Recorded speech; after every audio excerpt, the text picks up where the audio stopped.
Hello, I am the narrator, but you may call me the narrator. Please, Mr. Narrator is my father. So I'd like to make a proposition. Consider this. We have a family, a husband and a wife, we'll call them John and Jane. We have a sister and a brother, we'll call them Jimmy and Jenny. And just for fun, we got a little Pembroke Welsh Corgi with a cute little tail and an infectious smile. We'll call him Little Teddy. Now, 5 of them live together in a stately, comfy house, maybe like one of these, you know, 2-bedroom, 2-bathroom, a little plot of land in the back. Now, John works in sales or insurance or something dull like that, and Jane stays at home and keeps house while the kids go to school, and she cooks a dinner each night, and they come home, and they only eat once John gets back. John pays the bills, Jane deals in interior design. John is external, in a way, and Jane is internal. So consider this image for a moment. Does it strike you as familiar in any way? Ring any bells? Well, it should, because it's been the basis for familial life in the West for hundreds upon hundreds of years. Now, that's not to say it's an inherently superior way of living. It's not, and it's not to say that it's the way every family does or should live. It's also not. But have you ever taken the time to consider just where this modality of living stems from? Why is this considered the model for the nuclear family and not something else? Why does the father act one way, the mother another? When did all of this begin? This is Ian McInnes, professor and head of the English department at Albion College. In addition to teaching courses on British literature and classic mythology, he also leads a course on women's writing in the Renaissance. I want them to think about the historical roots of some of the issues that are still with us today and that are very important issues for feminist theory and for women's studies in general. I want them to look back at some of those early texts and see connections to contemporary issues, to look at, for instance, the homily on matrimony and realize that some of the language in there is repeated in some of the sexist self-help books that come out from time to time these days. Now, it might be easy to dismiss this particular period of women's writing as rather irrelevant, to wonder how it could possibly hold any pertinence to today. After all, you'd think that after nearly 400 years or so of history, we'd have progressed enough to the point where the opinions of people who died centuries ago wouldn't matter. But you'd be quite mistaken in thinking that. As a matter of fact, quite a bit is carried over from then to now. Just ask Ian.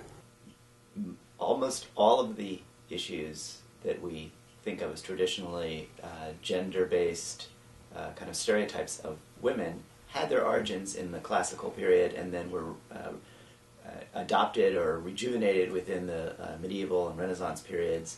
So most of the kind of classic stereotypes of women, which are still around, had their origins in this period. So it's useful, I think, to look at those contexts. So we think about particularly ideas about women's speech, women's participation in politics, what sort of characterizes femininity itself. A bit of a surprising claim, don't you think? After all, we have Susan B. Anthony, Betty Friedan. You'd think that after all this time we'd have changed quite considerably, but perhaps we haven't. Not as much as we'd like to think, anyway. Now, what we're going to be looking at here specifically is gender ideology in the Renaissance, the early modern period, is specifically as expressed through the writings of both male and female authors, and the ways we've changed since then, and the ways in which perhaps we haven't. After all, it's by looking back that sometimes you're able to figure out just where you are, and where you might be going.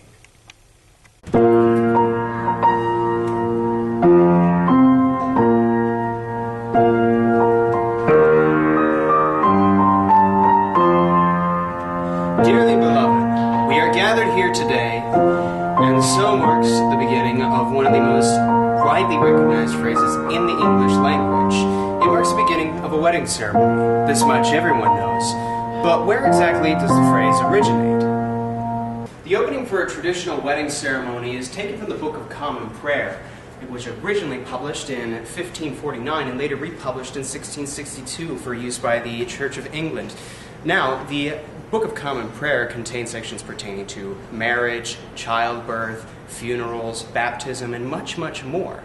These were sermons and ceremonies that just about everybody living in England at this point in time would have heard on a regular basis. But this isn't the 1600s, and most of us don't belong to the Church of England. So what is a phrase from an antiquated Anglican text doing as one of the most widely recognized phrases in the English language? This is Dr. Tricia Franzen, professor of gender studies at Albion College. When asked about the history and tradition of marriage, she had a few things to offer. I think it's always interesting to sort of deconstruct that wedding ceremony, and you remind students, that here you have traditionally the father giving away the daughter, and you think, okay, why is the father giving away the daughter? Why are not the parents giving away the daughter? And then you go back to the idea that women were property, and that property passed from father to husband. And then you can even talk about how even early in the U.S. history, if something happened to the husband, the wife did not necessarily control the estate. The wife did not necessarily control the children. She was simply part of the estate in many ways. And control might move on to another male guardian or to the eldest son. We also have the reality that even today, when women marry, most of them change their names. And we really have to think about how much sense does this make anymore. I mean, women have careers of their own. They often establish reputations based on their birth names, and then there is this expectation that they're going to change their names. Consider for a moment the words of this young woman, a college student. When asked to describe her ideal husband, this was her response. I don't know, because I haven't found that person yet.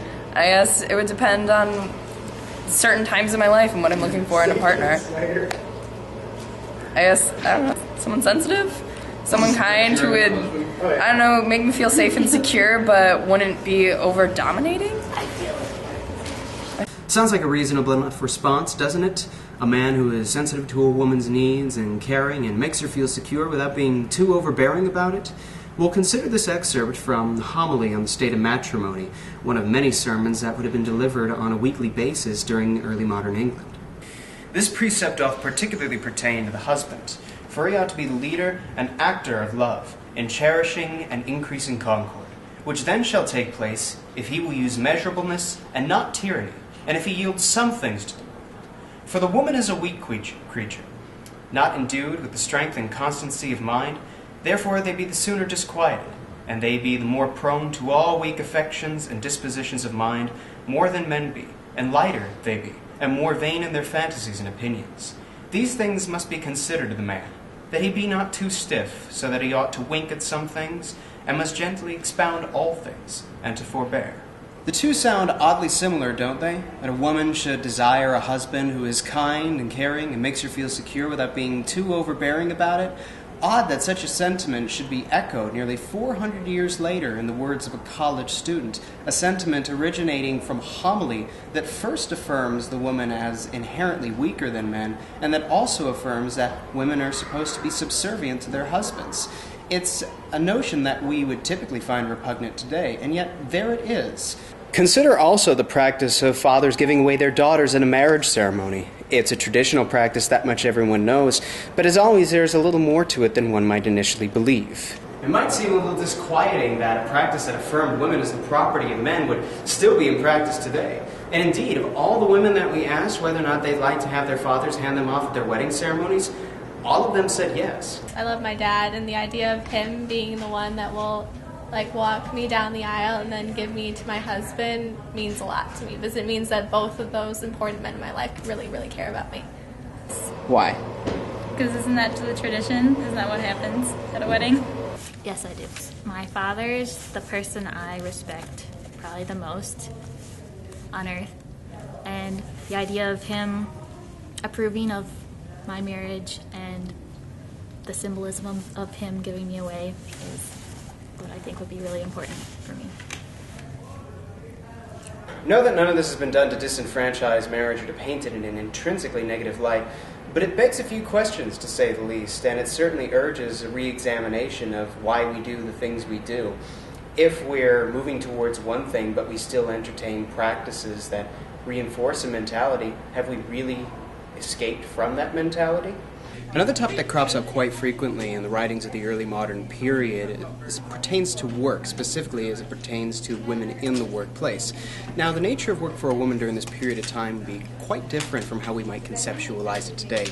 For example, a woman during this period may have found employment as a seamstress or a midwife or an alewife or something along those lines, but they were ultimately subservient to what would be her primary obligation. That is, her role as a housewife. And this seems a little foreign to us today since the notion of a stay-at-home mom isn't considered a job, but in the early modern period, it was. Considering these gender roles established in the early modern period, let's consider this text by Thomas Smith, read here by Albion College's beautiful Thomas Lowry. Thomas, will you take it away? Then, if this be a society and consisteth only of free men, the least part thereof must be of two, the naturalist and the first conjunction of two, toward the making of a further society of continuance, is of the husband and of the wife. After a diverse sort, each having care of the family, the man to get, to travel abroad, to defend, the wife to save that which is gotten, to tarry at home, to distribute that which cometh of the husband's labor for the nurture of the children and family of them both, and to keep them all at home, neat and clean.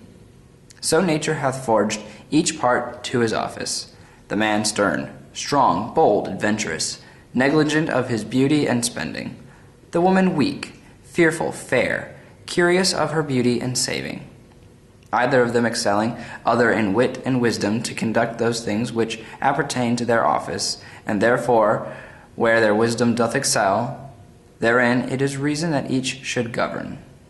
So here we see the traditional roles of a man and a woman in a married household defined quite clearly. Recall for a moment the example given at the beginning of this film.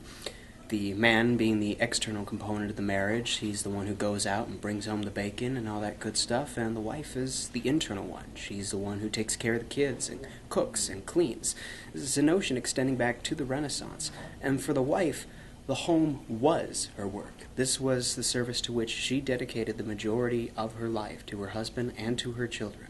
Now, this is a sentiment that has lingered up to the present day, this notion of the home being the domain of the woman and of only certain occupations being permissible for women. And while career opportunities have certainly expanded for women over the course of the last century, this lingering sentiment has created more than its fair share of tensions. Let's consider for a moment this clip from the James Bond film Casino Royale. What else can you surmise, Mr. Bond? About you, Miss Lind? Well, your beauty's a problem. You worry you won't be taken seriously. Which one can say of any attractive woman with half a brain? True, but this one overcompensates by wearing slightly masculine clothing, being more aggressive than her female colleagues, which gives her a somewhat prickly demeanor. And, ironically enough, makes it less likely for her to be accepted and promoted by her male superiors, who mistake her insecurities for arrogance. Now, this exchange perfectly illustrates the challenges faced by women in the workforce. On the one hand, Lind is ambitious and wants to make a name for herself, but being a woman, she feels the need to compensate for that by altering her conduct so that it should be taken seriously by her colleagues, a tactic which, as Bond points out, is ultimately counterproductive. Oh, I think that idea of women having to navigate things differently continues, that it's still a challenge. You know, where are women allowed to have expertise? Where are they allowed to put their energy? Now, it would be rather easy to dismiss all of this as inconsequential, but consider this. If we, at least ostensibly, hold rather progressive attitudes regarding gender and gender roles, while also upholding practices that kind of go against that, might this represent a problem?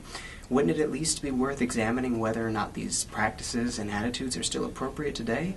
And that's one of the benefits, really, of studying gender ideology by way of Renaissance writings. It allows us to shed light on these things and their roots in the past, and in consequence illuminate and inform our thoughts on the matters as it pertains to the present day.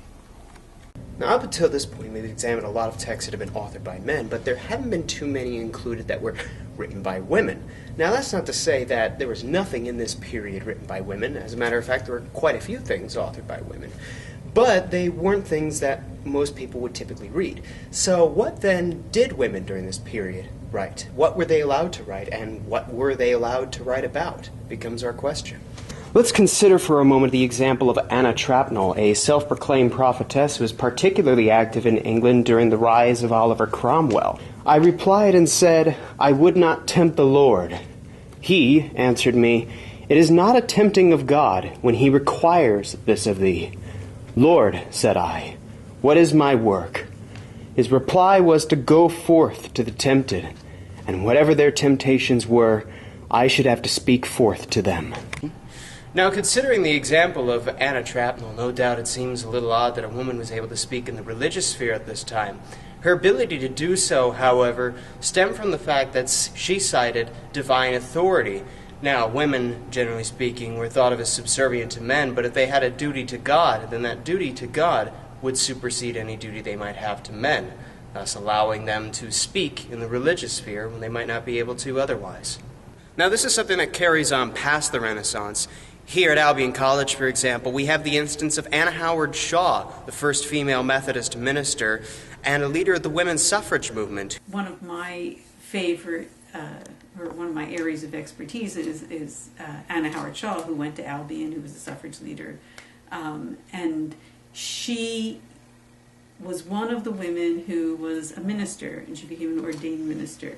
And she and many other women who went into the religious field argued that God had chosen them. And if God chooses you, you can't listen to men. And so this was always an argument that women had to find these ways to go into fields that were not their own. Now, you got to keep in mind that women during this period could have jobs. They were gendered jobs, but they were exclusive access in a way, things like midwives and alewives. And because of this exclusive access, it gave them the authority to write about these occupations, which allowed them to get their foot in the door and put their voice in the realm of literature, which otherwise would only be accessible to men.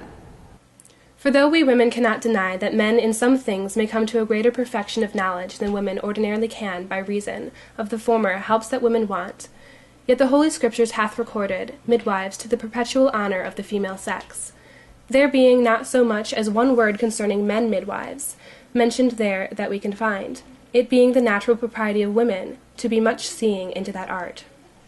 So we see here then that women did have access to writing in some situations, and even though it was prescribed for a particular purpose, they were able to take these opportunities and use it as a chance to discuss other things that weren't necessarily pertinent to the topic they were supposed to be writing about. A woman on her deathbed, for example, could write a letter to her newly born son or daughter and instruct them in virtue, in God, in whatever they wanted to. And this was an opportunity for them to speak on matters that otherwise they wouldn't be permitted to comment on.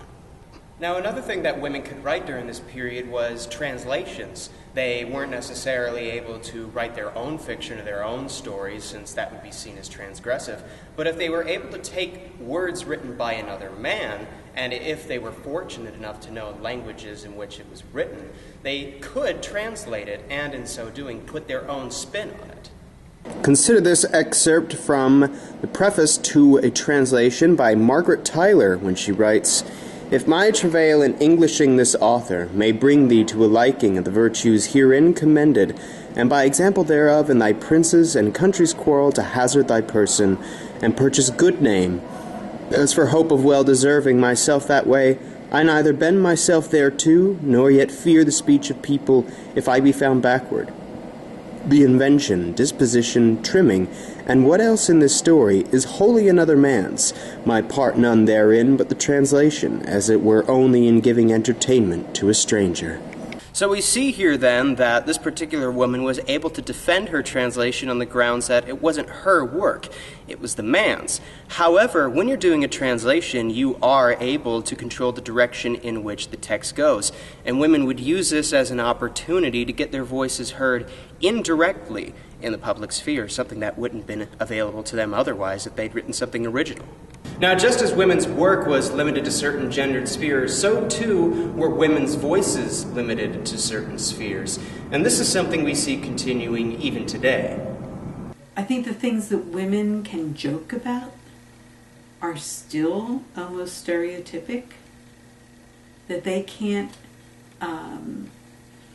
maybe be as political in their jokes. They can't be as topical, that it still has to be about, family, about husbands, about children, about, those women's areas. That can't be good, right? Have you guys ever heard the rumors that Celine's husband, Renee, gambles away all her money? Yes, I've heard that too. And I don't know if it's true, and I don't care. And I look at Renee, and I'm thinking, you son of a bitch, you better not be gambling away her money. I love her. But we do have to take a moment of silence and bid a fond farewell to George W. Bush. Yes, it's the end of the reign of George II. The reign of error is over. America is officially out of rehab. Welcome us. We have come back. Thank you.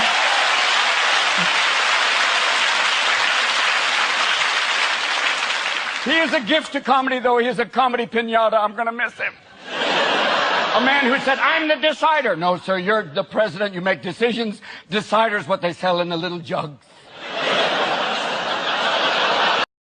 Now, regarding the conduct and the sexuality of this period, women were caught in a sort of catch-22. On the one hand, expected to be paragons of moral virtue, and on the other hand, being required to embody a certain sexual attractiveness in order to satiate male sexual desires.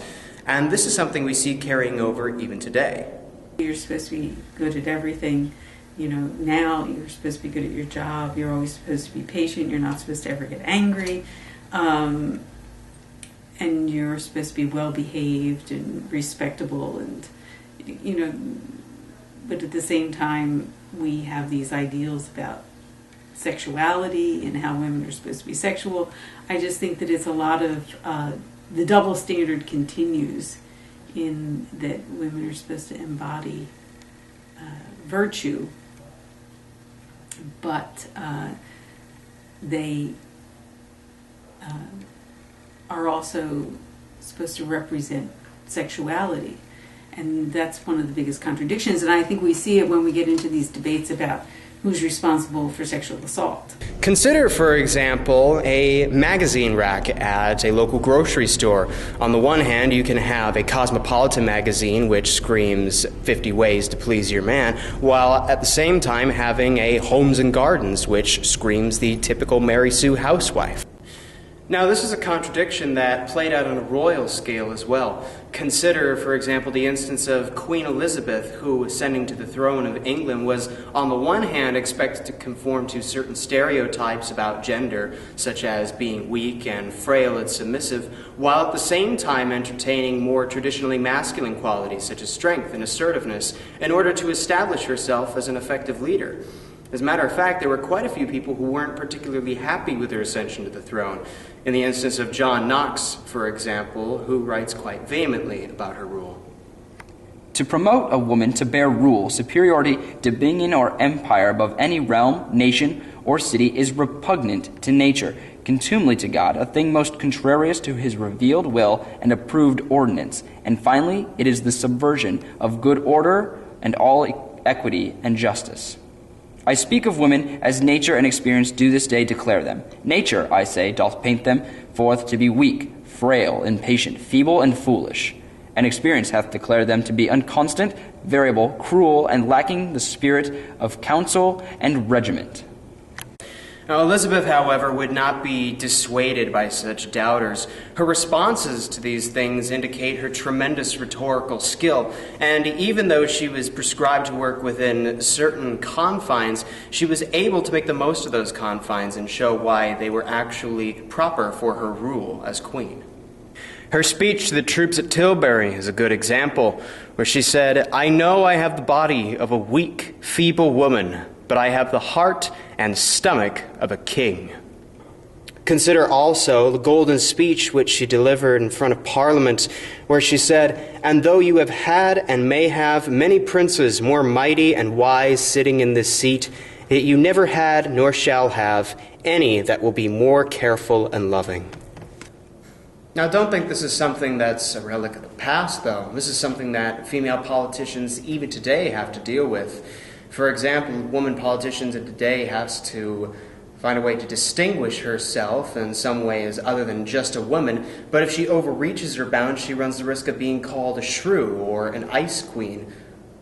So we see an awful lot of tensions here. We see the tightrope of the woman in the workplace, the tightrope of the woman in her sexuality, the tightrope of the female politician, the tightrope of what the woman can and cannot say. There are an awful lot of tightropes being walked here, and they're not necessarily without common origin. Perhaps these tensions we see are the result of a conflict between the future we're moving towards and the past that we keep clinging to. And this is something that studying women's writing in the Renaissance and gender ideology in the Renaissance can offer. It allows us to better shed light on these issues, to understand their origins and their roots, and so to be able to better address them and resolve these issues at work today.